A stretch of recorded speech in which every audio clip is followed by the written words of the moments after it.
Salam Bapak Ibu, saudara-saudari yang dikasihi oleh Tuhan kita Yesus Kristus. Sebelum kita merenungkan akan kebenaran firman Tuhan, kita berdoa terlebih dahulu.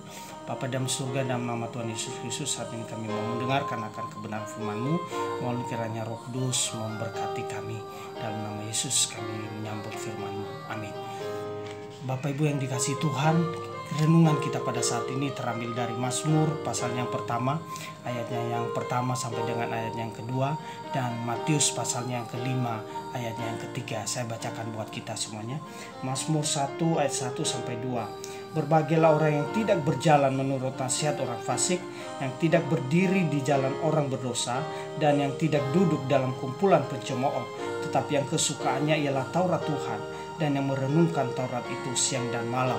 Dan di dalam Matius pasalnya yang kelima ayatnya yang ketiga, berbahagialah orang yang miskin di hadapan Allah, karena merekalah yang mempunyai kerajaan surga.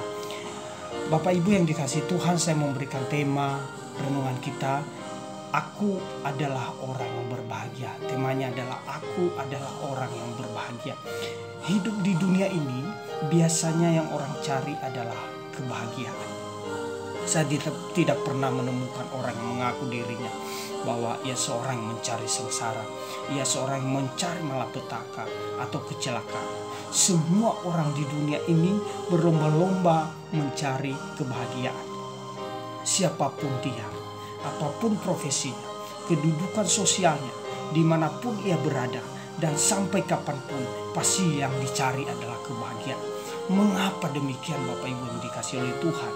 Karena dengan hidup bahagia, maka yang ia peroleh adalah kesenangan. Hatinya menjadi gembira, mukanya menjadi ceria, hatinya tenang, hidupnya menjadi nyaman, tentram, tidak ada ketakutan, tidak ada kekhawatiran, tidak ada kecemasan. Ia enjoy dalam hidupnya. Bicara tentang kebahagiaan bagi orang duniawi adalah ketika seseorang memiliki uang yang banyak, atau ya seorang yang kaya raya, memiliki rumah yang mewah, memiliki harta yang berlimpah ruah, memiliki jabatan yang tinggi, kuliah S1, kuliah S2, kuliah S3, tinggalnya di Jakarta. Ia seorang PNS, ia seorang hamba Tuhan yang terkenal, ia seorang pendeta, ia seorang guru, ia seorang dokter, ia seorang pengacara yang hebat. Ia kerja di bank swasta atau BUMN, kerja di PU atau apapun profesinya dan lain sebagainya. Bukan itu Bapak Ibu yang dikasihi oleh Tuhan. Kebahagiaan duniawi hanya sementara. Namun ada kebahagiaan yang kekal adalah ketika kita hidup di dalam Tuhan. Oleh karena itu saudaraku yang dikasihi oleh Tuhan, kita tidak perlu berbangga diri, tidak perlu mencari pujian, tidak perlu sombong dengan jabatan yang ada. Karena itu semua hanya anugerah dari Tuhan. Kapanpun bisa Tuhan ambil dari kita. Mari kita tinggalkan cara-cara duniawi. Sudah gak zamannya yang itu-gitu. Jangan kita tertipu dengan siasat iblis. Kita ini adalah ciptaan Tuhan yang mulia, yang memiliki akal pikiran. Bisa kok kita membedakan kebahagiaan duniawi dengan kebahagiaan di dalam Tuhan. Orang yang berkekurangan di dalam Tuhan bisa lebih berbahagia daripada seorang kaya secara dunia. Seorang guru honorer di sekolah yang gajinya 600.000 per bulan bisa lebih berbahagia daripada seorang guru PNS yang gajinya 10 juta per bulan atau lebih. Saudaraku yang dikasihi oleh Tuhan, itulah sebabnya Rasul Paulus katakan dalam kitab Filipi pasal 1 ayat yang ke-21, bagiku hidup adalah Kristus dan mati adalah keuntungan. Karena Paulus sangat mengerti bahwa hal-hal duniawi tidak menjamin sedikit pun kebahagiaan bagi kita. Namun ketika kita hidup di dalam Tuhan, jiwa dan raga kita dijamin oleh Tuhan.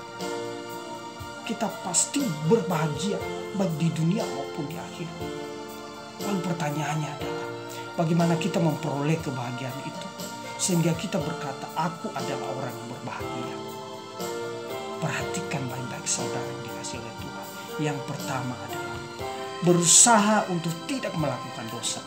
Jika hidup kita melakukan firman Allah dan sungguh-sungguh meninggalkan atau tidak melakukan dosa yang sering kita lakukan dan sedang mengikat kita, percayalah dengan yakin Anda dan saya pasti berbahagia.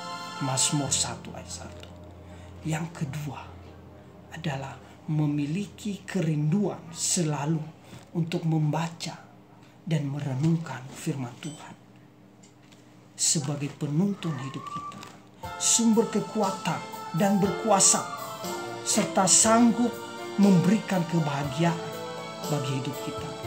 Dalam Mazmur 1 ayat 2. Yang ketiga, Bapak Ibu yang dikasihi oleh Tuhan, mencari pertolongan Tuhan seperti seorang miskin yang mencari pertolongan. Dan Matius pasalnya yang kelima ayatnya yang ketiga. Ketika kita mencari pertolongan Tuhan melalui doa-doa kita dan memberikan pujian hanya kepada Tuhan saja, maka percayalah dengan yakin kebahagiaan yang sempurna itu menjadi bagian dalam hidup kita. Dan yang keempat, Bapak Ibu yang dikasihi oleh Tuhan, mengucap syukur dalam segala keadaan. Dalam 1 Tesalonika 5 ayatnya yang ke-18. Ingat baik-baik saudara yang dikasihi oleh Tuhan, orang yang berbahagia adalah orang yang hidup di dalam Tuhan. Orang sukses di luar Tuhan tidak pernah berbahagia. Semoga firman Tuhan ini memberkati kita semuanya. Bapak, Ibu, dan saudara-saudari diberkati melalui firman Tuhan ini. Bisa berpartisipasi, memberikan semangat dengan mengklik like dan subscribe yang ada di bawah ini. Saya PDM Agustinus Bulu MPDK. Kita berdoa. Bapa dalam surga, terima kasih untuk firman. Semoga ini menjadi rema bagi kehidupan kami, memberkati hidup setiap kami. Terima kasih Tuhan. Dalam nama Yesus kami berdoa dan bersyukur. Amin. Shalom Bapak Ibu yang dikasihi Tuhan. Tuhan Yesus memberkati.